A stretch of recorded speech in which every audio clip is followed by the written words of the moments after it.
Hello friends, आज हम सामान्य हिंदी जो हिंदी व्याकरण से संबंधित यूथ कंपटीशन की जो बुक है उससे प्रैक्टिस करेंगे। प्रैक्टिस पेपर है ये। इसमें सभी जितने भी कॉम्पिटिटिव एग्ज़ाम्स हैं सामान्य हिंदी से रिलेटेड वो सभी इसमें हम देखेंगे। यूथ कंपटीशन की ये 2022-23 की बुक है। तो हम शुरू करते हैं। इसमें 5965 प्रश्नों के हल हैं। हम इसे देखते हैं। व्याकरण हम स्टार्ट करते हैं विद व्याख्यात्मक हल के साथ में देख लेते हैं। तो हम पहले देखेंगे आज फर्स्ट इकाई में ध्वनि एवं हिंदी वर्णमाला व वर्णक्रम। इसमें है शब्द की सबसे छोटी इकाई क्या कहलाती है। तो वर्ण है। शब्द की सबसे छोटी इकाई जो है वर्ण कहलाती है। इसकी व्याख्यात्मक हल हम देख लेते हैं। शब्द भाषा की सबसे छोटी इकाई वर्ण या ध्वनि कहलाती है। हिंदी में कुल 52 वर्ण होते हैं, जिनमें स्वरों की संख्या 11, मूल व्यंजनों की संख्या 33 और 2 आयोग वह आ, हा, 2 द्विगुण ड, ढ तथा 4 संयुक्त व्यंजन छ, त्र, ज्ञ तथा श्र है। भाषा की मूल इकाई क्या है। तो ध्वनि है। आप देख सकते हैं भाषा की मूल इकाई ध्वनि है। भाषा की पूर्ण सार्थक इकाई वाक्य, पूर्ण सार्थक, और अगर सार्थक इकाई बोला जाए तो वो शब्द होती है, और इसमें पूर्ण सार्थक है तो वाक्य है। वाक्य से छोटी इकाई उपवाक्य, उपवाक्य से छोटी इकाई पदबंध, पदबंध से छोटी इकाई पद शब्द, पद से छोटी इकाई अक्षर, और अक्षर से छोटी इकाई ध्वनि या वर्ण है। ठीक है। उदाहरण देख लेते हैं। राम शब्द में 2 अक्षर है, रा और माँ, एवं 4 वर्ण है, रा, आ, मा, आ। ठीक है। ये हलंत वाला जो आधा है। धातव्य है कि शब्द भाषा की सबसे छोटी सार्थक इकाई है। ठीक है। और वहाँ थी पूर्ण सार्थक क्या थी, वाक्य थी, और जब सार्थक बोला जाए तो शब्द है। तीसरा क्वेश्चन है वर्णों के समुदाय को क्या कहते हैं। तो वर्णों के समुदाय को वर्णमाला कहते हैं। आगे पढ़ता है वर्णमाला किसे कहते हैं। तो इसका आंसर था व्यवस्थित वर्ण समूह को वर्णमाला कहते हैं। ठीक है। आगे हिंदी भाषा की कुल वर्ण लिपियाँ हैं। कितने कुल वर्ण हैं। तो 52 वर्ण है, ये आप देख सकते हैं। आगे पढ़ते हैं क्वेश्चन। हिंदी में ध्वनियाँ कितने प्रकार की होती हैं। तो हिंदी में ध्वनियाँ 2 प्रकार की होती है, स्वर और व्यंजन। ठीक है। वर्णों के कितने भेद हैं। तो वर्ण 2 प्रकार के होते हैं, स्वर व्यंजन। अभी ऊपर देख लेते हैं, इसकी व्याख्या देख लेते हैं। हिंदी वर्णमाला में ध्वनियाँ 2 प्रकार की होती हैं, स्वर एवं व्यंजन। स्वतंत्र रूप से उच्चारित होने वाले वर्ण स्वर कहलाते हैं तथा स्वरों की सहायता से उच्चारित होने वाले वर्ण व्यंजन कहलाते हैं। आगे जिनका उच्चारण स्वतंत्र होता है और जो व्यंजन के उच्चारण में सहायक होते हैं उसे कहते हैं। तो ये है क्या, स्वर। जो स्वतंत्र रूप से उच्चारित होते हैं स्वर कहलाते हैं। आप इनकी व्याख्या पढ़ सकते हैं वीडियो पॉज करके। क्वेश्चन 9 है जिन वर्णों का उच्चारण स्वतंत्र होता है उन्हें स्वर कहते हैं। ठीक है। आप उनकी व्याख्या पढ़ लेना, और मैं पढ़ देती हूँ साथ में सबकी। जिन वर्णों का उच्चारण स्वतंत्र होता है उन्हें स्वर कहते हैं। स्वरों की सहायता से बोले जाने वाले वर्ण व्यंजन कहलाते हैं। भाषा के शुद्ध और स्थायी रूप को निश्चित करने के लिए आवश्यक नियमबद्ध योजना को व्याकरण कहते हैं तथा भाषा का क्षेत्रीय रूप बोली कहलाता है। ठीक है। आगे पढ़ लेते हैं। हिंदी वर्णमाला में स्वरों की संख्या है तो कितनी है, 11 है। ठीक है। हिंदी वर्णमाला में स्वरों की संख्या है जो इस प्रकार है, आ, इ, उ, री, ए, ओ, औ। ठीक है। निम्न में कौन सा स्वर नहीं है। तो ये हम देख लेते हैं। स्वर नहीं है, इसका आंसर डी होना चाहिए। तो डी नहीं है। बाकी जो है च वर्ग का पंचमाक्षर है। कौन स्वर नहीं है। तो बा नहीं है, इसमें डी जो है आंसर सही होगा। बा स्वर नहीं है।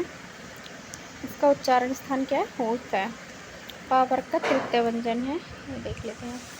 क्वेश्चन नंबर 13 निम्नलिखित में कौन सा मूल दीर्घ स्वर नहीं है। तो इसमें दीर्घ स्वर कौन सा नहीं है। तो 1 मिनट, इसमें ऑप्शन, इसमें जो है ऑप्शन डी सही है। इसकी व्याख्या हम देख लेते हैं। स्वतंत्र रूप से उच्चारित वर्ण स्वर कहलाते हैं। हिंदी वर्णमाला में 11 स्वर हैं जिनका वर्गीकरण निम्न है। ह्रस्व स्वर देख लेते हैं। जिन स्वरों की उत्पत्ति दूसरे स्वरों से ना होकर स्वतंत्र रूप से होती है वे ह्रस्व स्वर कहलाते हैं, जैसे आ, ई, उ, री।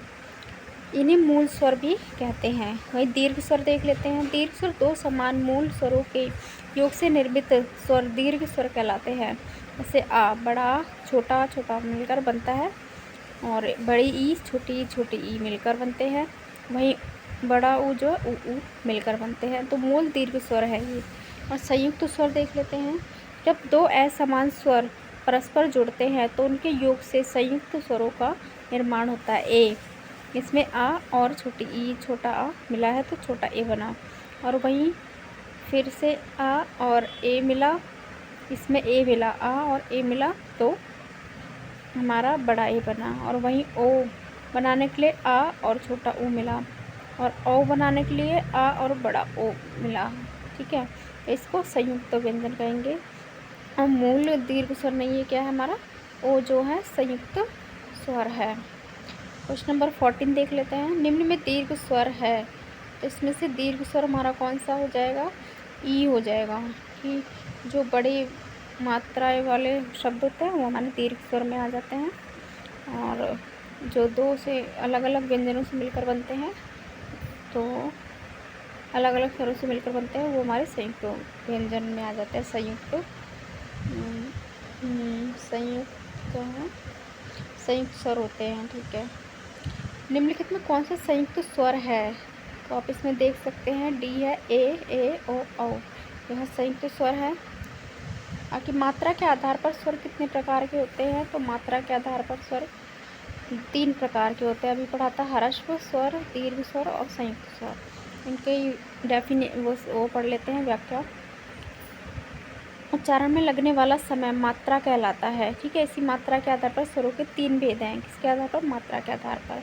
ह्रस्व जिन स्वरों के उच्चारण में एक मात्रा का समय लगता है उन्हें ह्रस्व स्वर, आ ई उ री ह्रस्व स्वर। इन्हें एक मात्रिक स्वर भी कहते हैं, मतलब इन्हें एक बार में बोल सकते हैं, एक साथ में।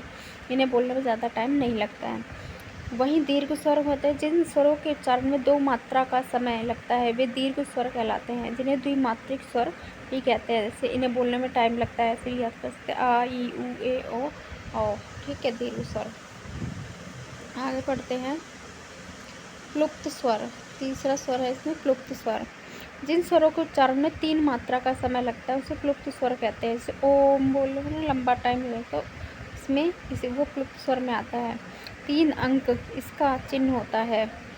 संस्कृत व्याकरण में क्लुप्त स्वरों की संकल्पना प्राप्त होती है, हिंदी में इसका प्रयोग नहीं होता। ठीक है, समग्र मात्रा के आधार पर स्वरों के 3 भेद हैं, किंतु हिंदी वर्णमाला में मात्रा के आधार पर स्वरों के प्रकार पूछे जाने पर उत्तर 2 होगा, ह्रस्व दीर्घ, क्योंकि प्लुप्त का प्रयोग हिंदी व्याकरण के अंतर्गत नहीं होता। ठीक है, अब क्वेश्चन नंबर 18 देख लेते हैं। वर्ण तालिका के अनुसार ह्रस्व दीर्घ और प्लुप्त क्या है? तो ये हमारे स्वर हैं। क्वेश्चन 19 स्वर ध्वनि के प्रकार हैं, तो तीनों हैं, दीर्घ, प्लुप्त और स्वर ह्रस्व।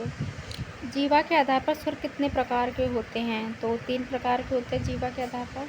देख लेते। स्थापित होने की क्रियाशीलता के आधार पर 3 स्वर होते हैं। अग्रस्वर, जिन स्वरों के उच्चारण में जीवा का अग्रभाग सक्रिय रहता है उन्हें अग्रस्वर कहते हैं, जैसे ई ए। मध्यस्वर, जिन स्वरों के उच्चारण में जीवा का मध्य भाग क्रियाशील रहता है उन्हें मध्य स्वर कहते हैं, जैसे आ, छोटा मध्य स्वर है। पश्चय स्वर, जिन स्वरों के उच्चारण में जीवा का पिछला भाग उत्थापित उन्हें पश्चय स्वर कहते हैं, आ उ ओ। ठीक है, 21वां क्वेश्चन है अर्धविव्रत स्वर है। अर्धविव्रत में हमारा ए आ जाएगा, बड़ा ए, बी ऑप्शन सही है। तो इसके व्याख्या देख लेते हैं। मुख द्वार के खुलने के आधार पर स्वर 4 प्रकार के होते हैं, जो इस प्रकार है। इसके आधार पर मुख द्वार के खुलने के आधार पर है। विव्रत, जिन स्वरों के उच्चारण में मुख द्वार पूरा खुलता है, जैसे आ, तो ये क्या हो जाएगा हमारा? विव्रत। अर्धविव्रत, जिन स्वरों के उच्चारण में मुख द्वार आधा खुलता है, जैसे आ, ए, आ, आओ। ठीक है, तो ये अर्धविव्रत है, बोल के आप देख सकते हैं। अर्धसंवृत, जिन स्वरों के उच्चारण में मुख द्वार आधा बंद रहता है, जैसे ए, ओ। वहीं संवृत, जिन स्वरों के उच्चारण में मुख द्वार लगभग बंद रहता है, ई उ। तो ये है हमारे संवृत। दिए गए में ए अर्धविव्रत है। क्वेश्चन नंबर 22 है। जिन ध्वनि केवल मुख से निकलती हैं तो उसे क्या कहते हैं? जिनकी ध्वनि केवल मुख से निकलती है वे है, डी क्या है हमारा? निरानुनासिक। निरानुनासिक स्वर है।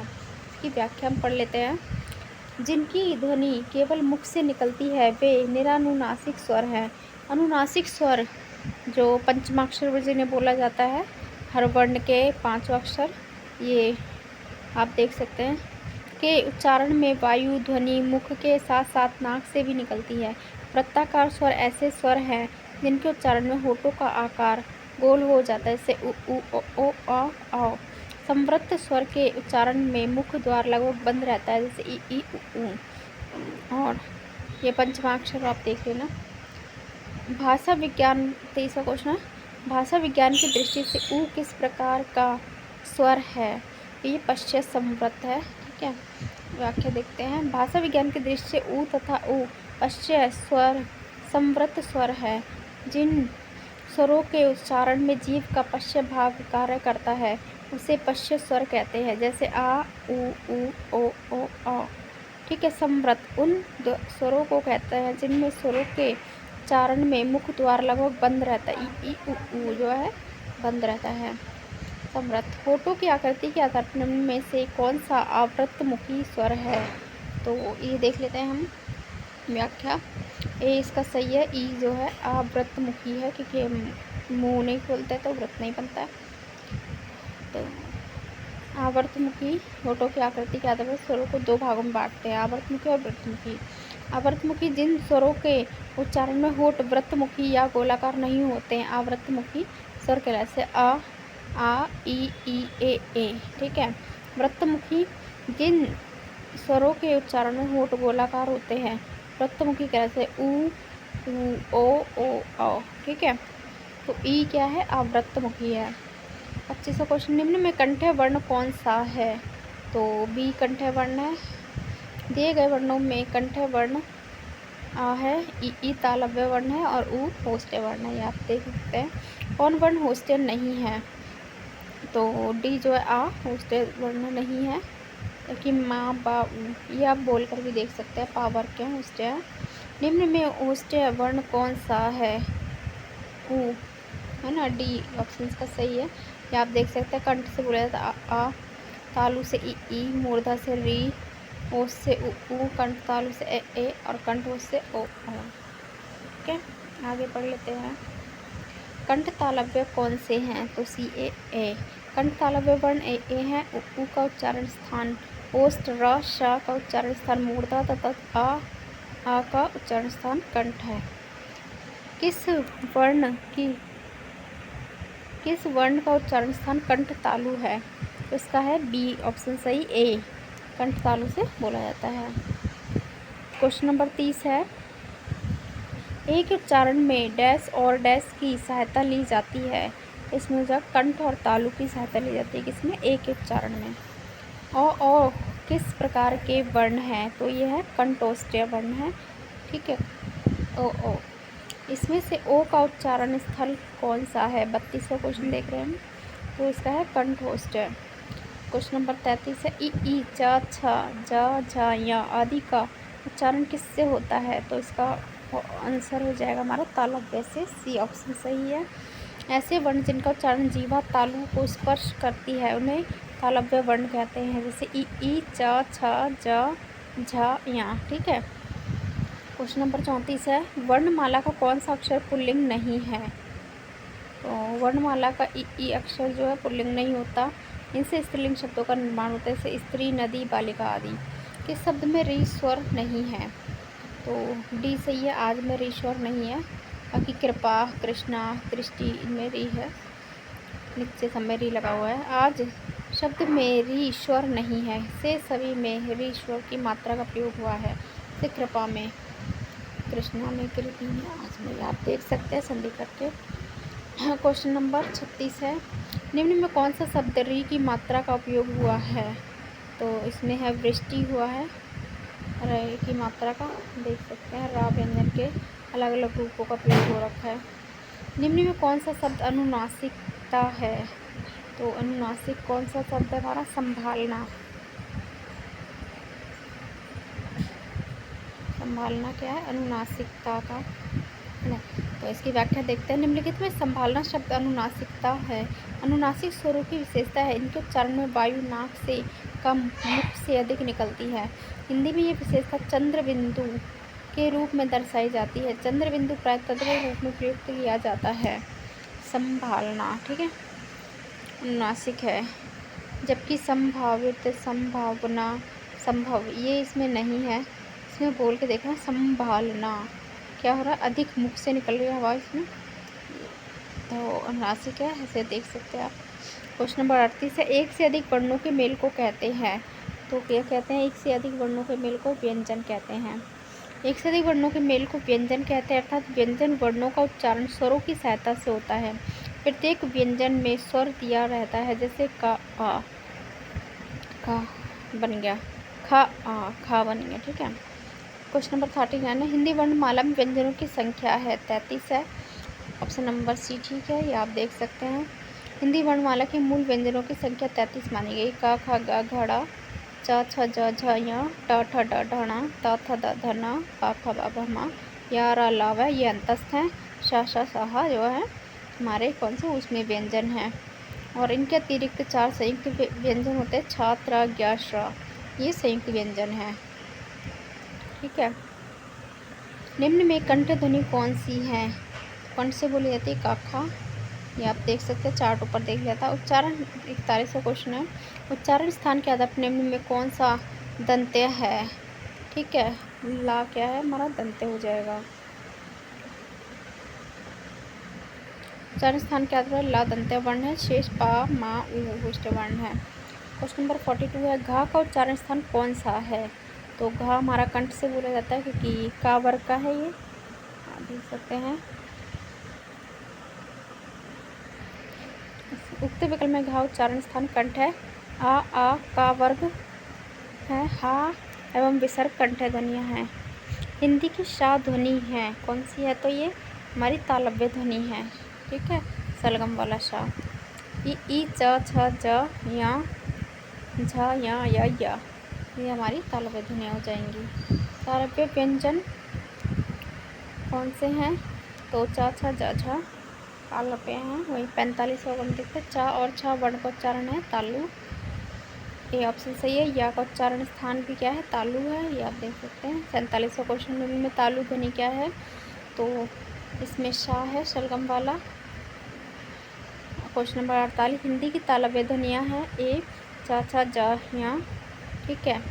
और वहीं दंत्य में तालव्य ध्वनि कौन सी, चा छा जा झा, ता था द धना जो है दंत्य ध्वनियाँ है, टा ठा ड ढना मूर्धन्य है, पा फा बा भा वैष्ठ्य है। सा का क्या है, तालु। 49 क्वेश्चन का, चा वर्ग ध्वनि किस वर्ग में आती है, तो ये हम देख ले, कंठ क्या आता हमारा, तालु, तो तालु तालव्य ध्वनियाँ हैं, ठीक है, ये पढ़ सकते हैं। क्वेश्चन नंबर 51 है, डा वर्ण का उच्चारण स्थान है, इसका हो जाएगा डा हो जाएगा, टा वर्ग का है ये, टा वर्ग का चौथा वर्ण है। टा वर्ग का उच्चारण स्थान मूर्धा है और टा वर्ग का चौथा वर्ण है। प्रश्न नंबर 52 है, निम्न में कौन सा वर्ण उच्चारण की दृष्टि से दंत्य नहीं है। तो दंत्य कौन सा नहीं है हमारा, टा जो है दंत्य नहीं है, उच्चारण स्थान दंत्य नहीं है, इसका वर्ण उच्चारण क्या है, मूर्धा से होता है। शेष ता वर्ग के व्यंजन दंत्य हैं। निम्न में से दंत्य ध्वनि है, तो ता दंत्य ध्वनि है। अन्य दंत्य ध्वनि ता वर्ग के वर्ण तथा शा है, ठीक है। सपेरा लसा का कंठ ध्वनि है, छा तालव्य ध्वनि है, पा पुष्ट ध्वनि है। क्वेश्चन नंबर 54 है, निम्न में से दंतव्य वर्ण है, सी ता जो है दंतव्य वर्ण है, दंत से बोले जाने वाला वर्ण है, बाकी देख सकते हैं आप, चार्ट आपने देखा था। निम्न में से दंत ध्वनि है, सी ला दंत्य ध्वनि है। आगे पा फा भा भा मा क्या है, तो ये होष्ट ध्वनि है। आगे पढ़ लेते हैं, बा ये हिंदी की बा ध्वनि है, तो होष्ट ध्वनि है, ठीक है। 58वां क्वेश्चन, बा का उच्चारण स्थान है, तो ये हो जाएगा हमारा दंतोष्ट, ठीक है। आगे 59वां क्वेश्चन है, ध्वनि में कौन सी दंतोष्ट है, तो ये हमारा ऑप्शन डी सही हो जाएगा, बा। 60वां क्वेश्चन, निम्नलिखित में टा वर्ग में नहीं आता, तो धा जो है टा वर्ग में नहीं आता, बाकी सभी टा वर्ग के क्वेश्चन है, आप देख सकते हैं। दिए गए वर्णों में धा वर्ण टा वर्ग के अंतर्गत नहीं आता। हिंदी वर्णमाला में व्यंजनों के 5 वर्ग है तथा प्रत्येक में 5-5 व्यंजन शामिल है। इन वर्गों का नाम वर्ग के आधार पर है। का वर्ग में हा वर्ग ये सब अभी इन्हें देख लेते हैं। 5 वर्ग इन्हें स्पर्श व्यंजन भी कहते हैं। ये पूरे 25 है। 5 वर्गों में स्पर्श व्यंजन भी कहा जाता है इन्हें। निम्न में कौन सा वर्ण स्पर्श व्यंजन नहीं है? तो डी या जो है स्पर्श व्यंजन नहीं है। ये कौन सा अंतस्थ व्यंजन है। आगे 62 का क्वेश्चन, सभी स्पर्श व्यंजन कौन से वर्ग में हैं? तो कौन से वर्ग में है आप देख सकते हो, सी में का, च, प और द।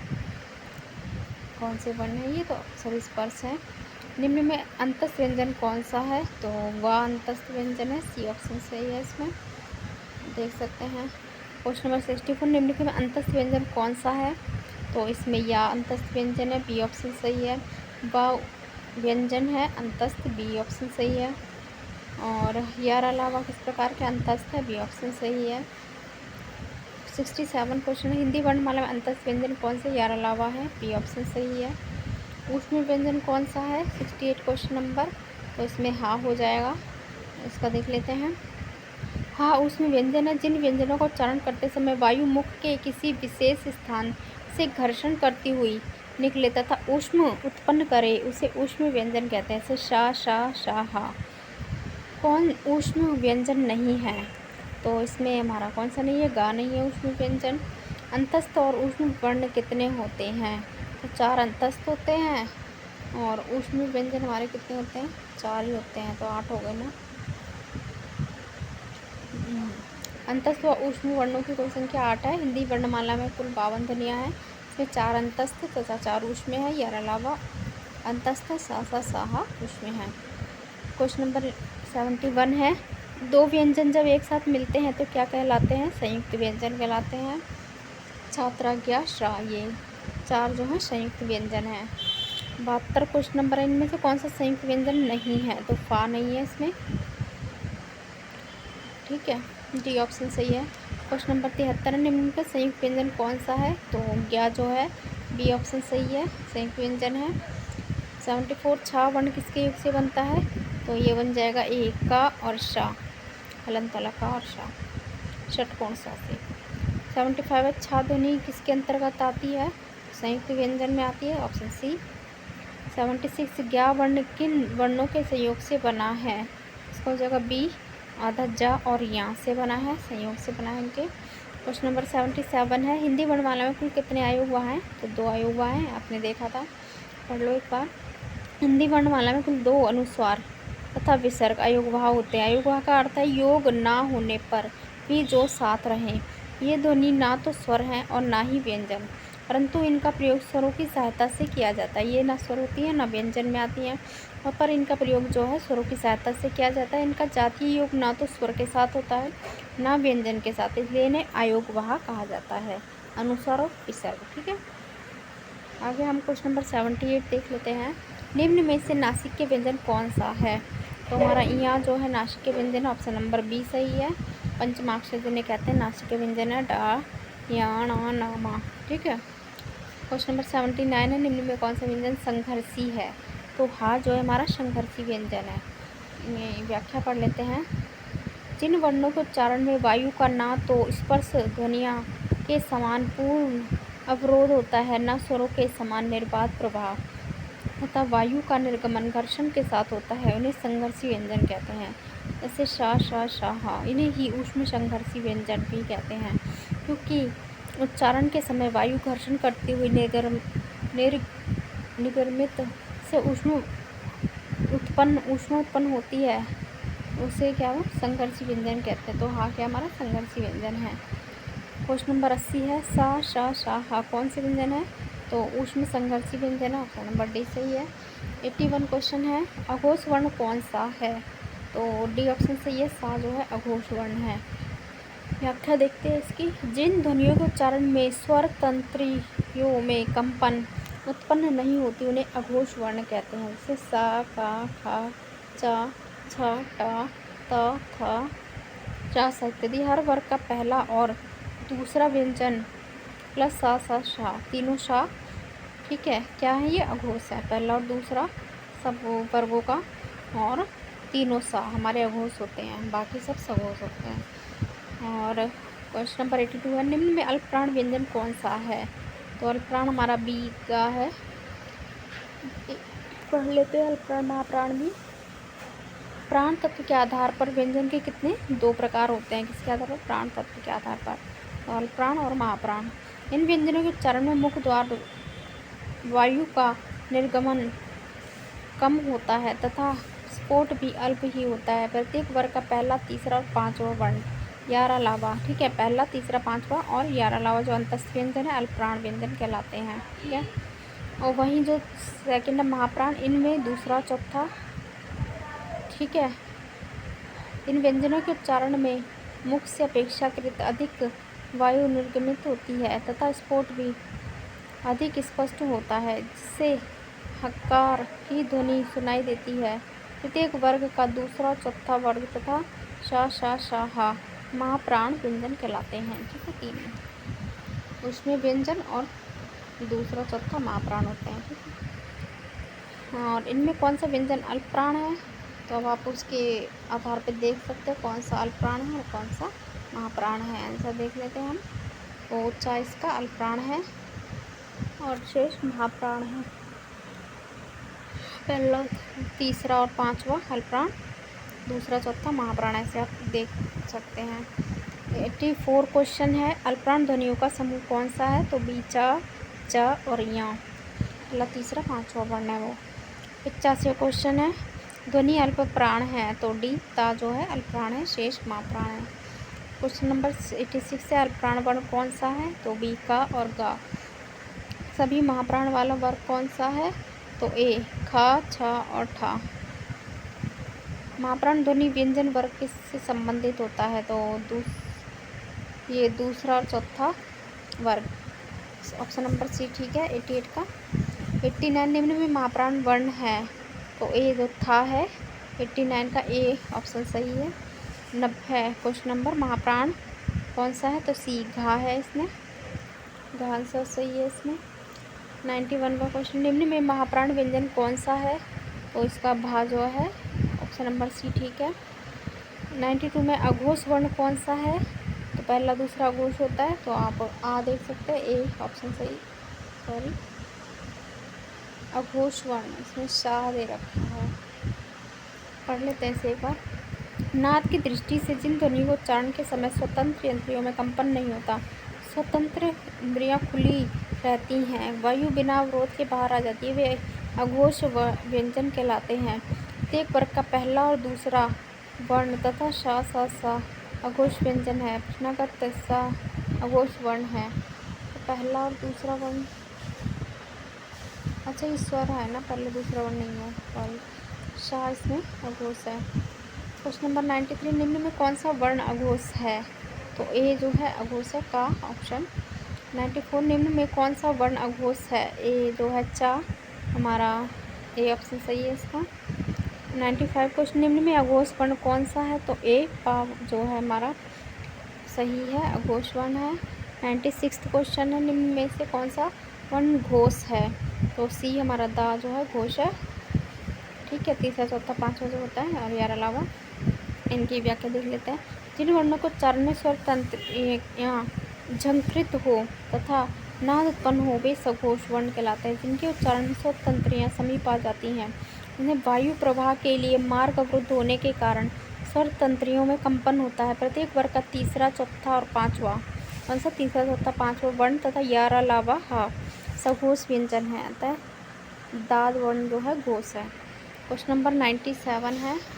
कौन वर्ण घोष नहीं है, तो बी, ता जो है घोष नहीं है, ठीक है, क्योंकि ये पहला, दूसरा हो जाता है, तो यह घोष है। 98 क्वेश्चन है, घोष वर्ण कौन सा है, तो का हमारा घोष वर्ण है, बी ऑप्शन सही है। 99 है, सघोष वर्ण कौन सा है, तो ऑप्शन नंबर सी सही है, इसका बी, बा जो है घोष वर्ण है।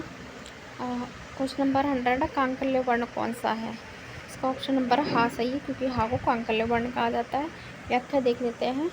हा कांकल्य ध्वनियाँ जिन व्यंजन ध्वनियों के उच्चारण में मुख गुहा खुली रहती है और वायु बंद कंठ को खोलकर झटके से बाहर निकलती है, उसे कांकल्य व्यंजन ध्वनि कहते हैं। ये या अंतस्थ व्यंजन, सा ऊष्म व्यंजन और ना टा वर्ग का पंचम अक्षर है, ठीक है।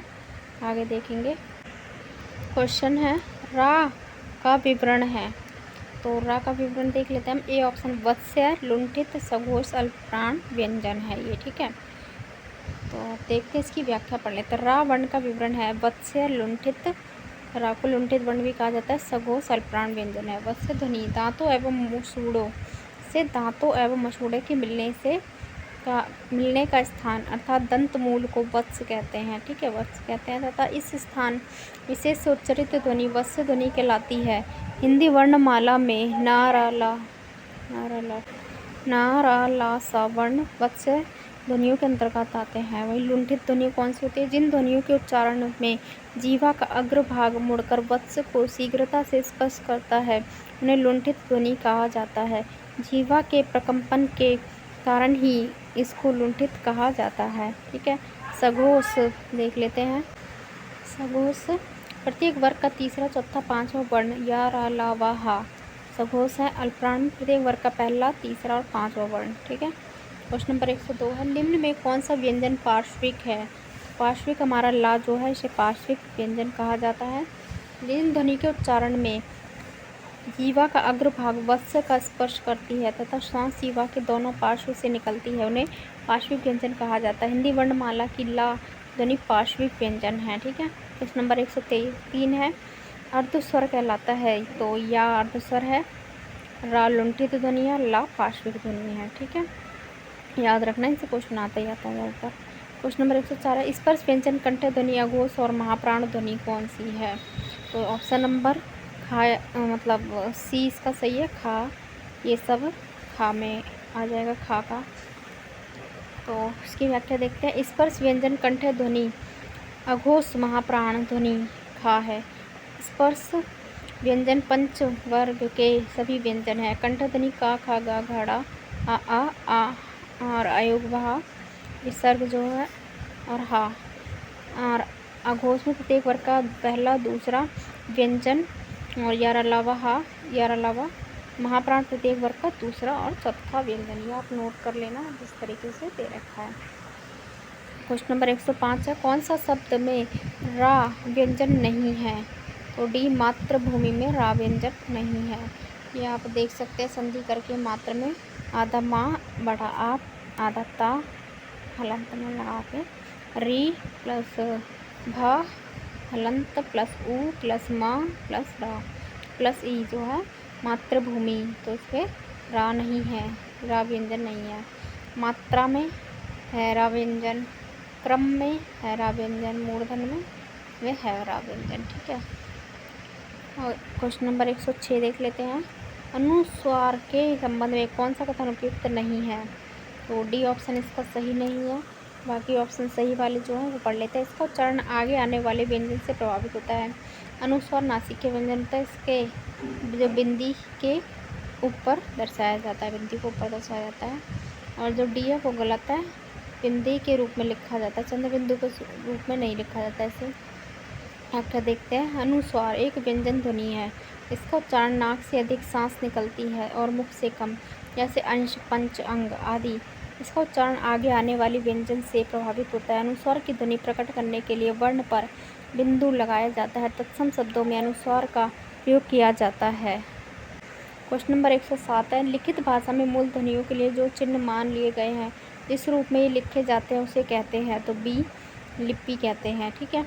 लिखित भाषा में मूल ध्वनियों के लिए जो चिन्ह मान लिए गए हैं तथा जिस रूप में लिखे जाते हैं उसे लिपि कहते हैं।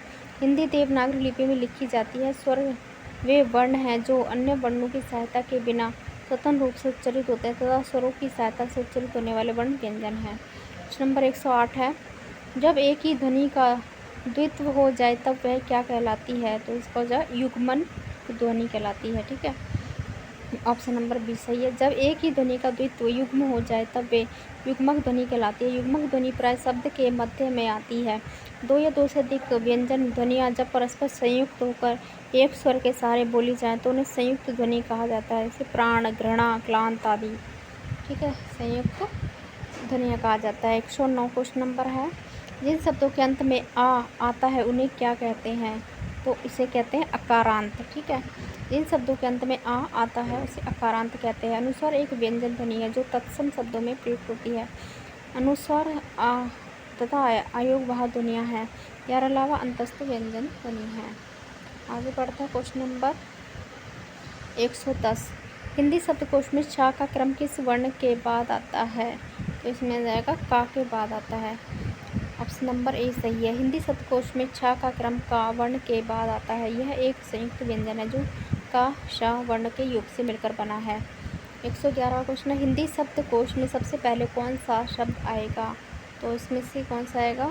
बी ऑप्शन इसका सही है। ये आप देख सकते हैं संधि करके, री का शा, फिर ऋग्वेद, इसका रक्ष जो है ये सबसे पहले आएगा, का आ रहा है इस पर। क्वेश्चन नंबर 112 है, शब्दकोश में कौन सा शब्द सबसे पहले आएगा? तो इसका ऑप्शन नंबर आँख ठीक है। ठीक है, ए ऑप्शन सही है। दीर्घ का वर्ण विच्छेद क्या होगा? तो ए ऑप्शन इसका सही है, दे रे ग आ। ठीक है। अच्छा, क्वेश्चन नंबर 114, उद्यान का शुद्ध वर्ण विच्छेद क्या है? उद्यान का ऑप्शन नंबर ठीक है उ, फिर आदता, फिर या, फिर आ, न, अधर ना, फिर आ। ठीक है, उद्यान, उद या आ न। ठीक है। क्वेश्चन नंबर 115 है, कक्षा शब्द का शुद्ध उच्चारण होगा? ओ क शा। ठीक है, ऑप्शन नंबर सी सही है। कक्षा शब्द का शुद्ध उच्चारण कक्षा, शेष विकल्प उच्चारण की दृष्टि से अशुद्ध है। तो ये हमारा यहीं पर ख़त्म होता है। दूसरा राम चिन्ह है, पर हम और कुछ पढ़ेंगे, देखेंगे। धन्यवाद। ऐसे ही और वीडियोस पाने के लिए चैनल को लाइक शेयर सब्सक्राइब करके बेल आइकन प्रेस ज़रूर करें। इसको हम कंप्लीट करेंगे, कंप्लीट व्याकरण कराएंगे। और चैनल पर पहली बार आए हैं तो उसको सब्सक्राइब करके बेल आइकन प्रेस ज़रूर करें, ताकि आने वाले सभी वीडियोस आपके पास पहुंच जाएं आसानी से। धन्यवाद।